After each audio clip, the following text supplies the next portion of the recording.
Short ಸರ್ಕ್ಯೂಟ್ನಿಂದ ಕಬ್ಬಿನ ಗದ್ದೆಗೆ ಬೆಂಕಿ ಬಿದ್ದಿದ್ದು 30 ಎಕರೆ ಪ್ರದೇಶದಲ್ಲಿ ಬೆಳೆದಿದ್ದ ಕಬ್ಬು ಬೆಂಕಿಗಾಹುತಿಯಾಗಿದೆ. ಕಲಬುರಗಿ ಜಿಲ್ಲೆಯ ಹೆರೂರು ಗ್ರಾಮದಲ್ಲಿ ಈ ಘಟನೆ ಸಂಭವಿಸಿದೆ.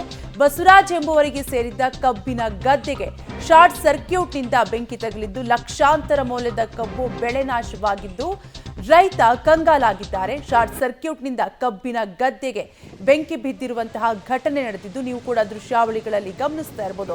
ಲಕ್ಷಾಂತರ ಮೌಲ್ಯದ ಕಬ್ಬು ಬೆಳೆ ನಾಶವಾಗಿದ್ದು ಈಗ ರೈತ ಕಂಗಾಲಾಗಿದ್ದಾರೆ. ಶಾರ್ಟ್ ಸರ್ಕ್ಯೂಟ್ನಿಂದ ಕಬ್ಬಿನ ಗದ್ದೆಗೆ ಬೆಂಕಿ ಬಿದ್ದಿದೆ ಅಂತ ಹೇಳಲಾಗ್ತಾ ಇದ್ದು 30 ಎಕರೆ ಪ್ರದೇಶದಲ್ಲಿ ಬೆಳೆದಿದ್ದ ಕಬ್ಬು ಬೆಂಕಿಗಾಹುತಿಯಾಗಿದೆ.